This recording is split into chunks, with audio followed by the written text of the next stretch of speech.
If you could change your experience in the community, what would it be? If I could change my experience, I think I'm still disappointed with the Dubuque community in that we don't have any sort of a center of the African American community. We don't have a church, or we don't have a community center, or something that we know anyone can go to make connections and get the resources that they need. We still have a lot of divisions in this community, even within, groups of black folks. And we have people that are up here working at John Deere and making a lot of money, and people that are over here who are barely making it at all. And they don't talk to each other. And I have a problem with that, and that's always bothered me in the time that I've been here. And I don't think that there's been a lot of improvement with that. And I'd like to see some improvement. And I think some of that will come with more and more African Americans moving to the community, and with more people being willing to get out and join groups and be part of organizations and be those connections for the people who come in. But it has to be up to the people in the community to make it work. What would you change about your past? What would I change about my past? That's a hard question to answer, because I can look back and think about the moments when I would look around the classroom and realize that I was the only person in the room that looked like me, that there were people who, hated me just because I am who I am, and there was nothing I could do about it. And a lot of times I have said, particularly when I was younger, well, if I had not had to go through that, maybe, I'd have been happier, or life would have been easier. But I realize now that I never would have had the motivation to run for school board. I never would have had the motivation to move to nowhere, Iowa, unless I had had the struggles that I went through in the times that I did when I was your age. And so I don't know that I would take any of that back, because I wouldn't have done much of what I've done in life if I hadn't had to deal with those things early on. What are your plans for the future? My plans for the future, actually, next week I'm moving back to Texas. I've been in Iowa for 20 years. I've been in Dubuque for 12 years. I'm ready to do something different. Ready to move on to some bigger and better things. So immediately I'm headed back home. I feel like I've had a lot of great experiences in Iowa, and I'd like to take some of those back home.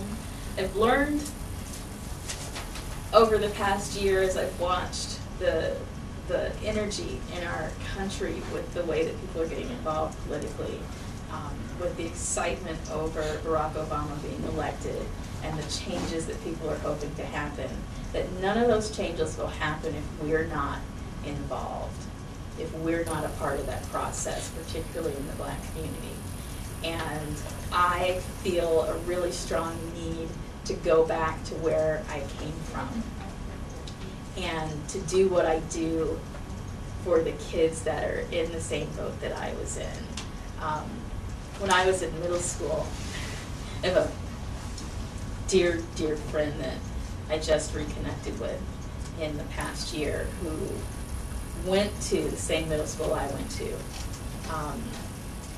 But like I said, I was the only black kid in the special magnet program that was about 50 kids. But all the rest of the school was black. And he told me that I was the first black person he'd ever seen that didn't live in the projects. And that's still the reality for a lot of people in the black community back home. And if people like me pick up and leave and never go back, then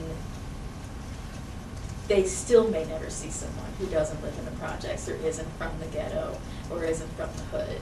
And they still may not know what's out there for them if they're willing to take a little bit of risk.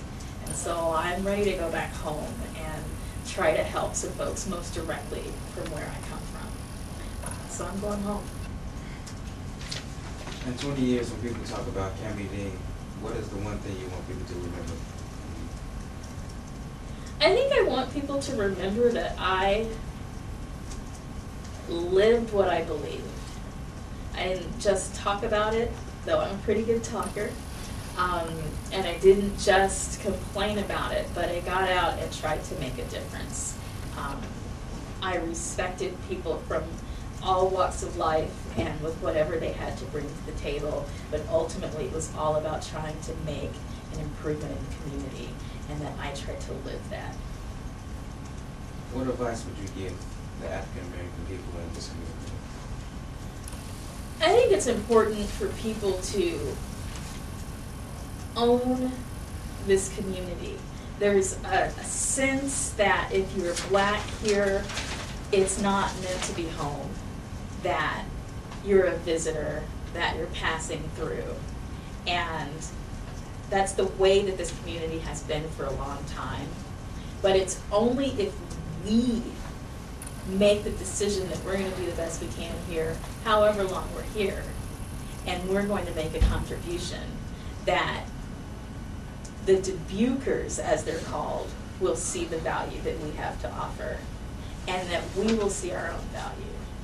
And I think that one of the greatest downfalls in the Black community is that many times we don't see our own value, and we let people think what they want to think and go on about our business, when we have so much to offer. And it's just like I said with my saddest moment, I hate to see when someone comes through the door with so much to offer and they end up leaving having given nothing.